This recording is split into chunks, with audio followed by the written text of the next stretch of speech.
আসসালামু আলাইকুম প্রিয় দর্শক মণ্ডলী, আপনি কি জানেন এমন কিছু মানুষের কথা রাসূল সাল্লাল্লাহু আলাইহি ওয়াসাল্লাম বলেছেন যাদের একটি বিশেষ গুণের কারণে জাহান্নামের আগুন তাদের জন্য হারাম হয়ে যায়। মানুষের কাছে ভালোবাসার পাত্র হওয়া, নম্রভাবে কথা বলা এবং মানুষের সঙ্গে সহজ সরল ও সুন্দর আচরণ করা, এসব শুধু দুনিয়ার সুন্দর গুণ নয়, বরং এগুলো একজন মুমিনের উত্তম চরিত্রের পরিচয়। তাই আজকের ভিডিওতে জানবো কোন ধরনের মানুষের জন্য রাসূল সাল্লাল্লাহু আলাইহি ওয়াসাল্লাম জাহান্নামের ব্যাপারে সুসংবাদ দিয়েছেন এবং বলেছেন তার জন্য জাহান্নাম হারাম করা হয়েছে। প্রিয় দর্শক মণ্ডলী, ইবাদতের পাশাপাশি এমন কিছু কাজ রয়েছে যার বিনিময়ে আল্লাহ বান্দাদের জাহান্নাম থেকে দূরে রাখেন। মানুষের অনেক বৈশিষ্ট্যর মাঝে একটি বৈশিষ্ট্য হলো সহজ সরল হওয়া। একজন সহজ সরল নম্র ভাষী মানুষ শুধু যে মানুষের কাছে প্রিয় হয় তা নয়, বরং আল্লাহ ও তার রসুলের কাছে সে প্রিয় হয়। এমনকি হাদিস শরীফের মধ্যে পাওয়া যায় এমন ব্যক্তির জন্য আল্লাহ তাআলা জাহান্নাম হারাম করে দেন। তাই হাদিসটি জানার পূর্বে ছোট্ট একটি রিকোয়েস্ট, আমাদের চ্যানেলে যদি নতুন হয়ে থাকেন তো এমনই সুন্দর ভিডিও পেতে আমাদের চ্যানেলটি সাবস্ক্রাইব করে আমাদের সঙ্গে থাকবেন। তো চলুন প্রথমে হাদিসটি জেনে নিই, তারপরে তার ফজিলত সম্পর্কে জানবো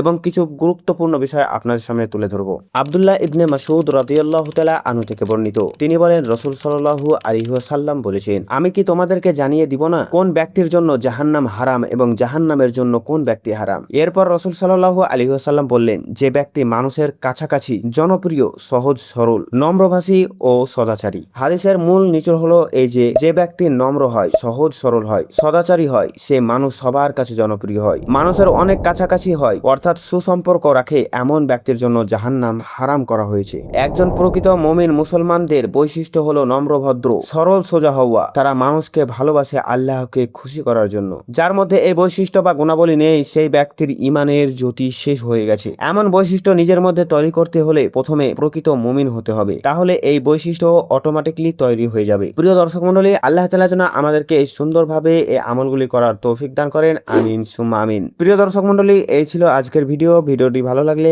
অবশ্যই একটি লাইক করবেন এবং বন্ধুদের সঙ্গে শেয়ার করবেন এবং এমনই সুন্দর একটি ভিডিও অন্যকে জানার সুযোগ করে দিবেন। তো আজকে এই পর্যন্তই। সকলে ভালো থাকবেন, সুস্থ থাকবেন। দেখা হবে পরবর্তী এক নতুন ভিডিওতে। আল্লাহ হাফিজ।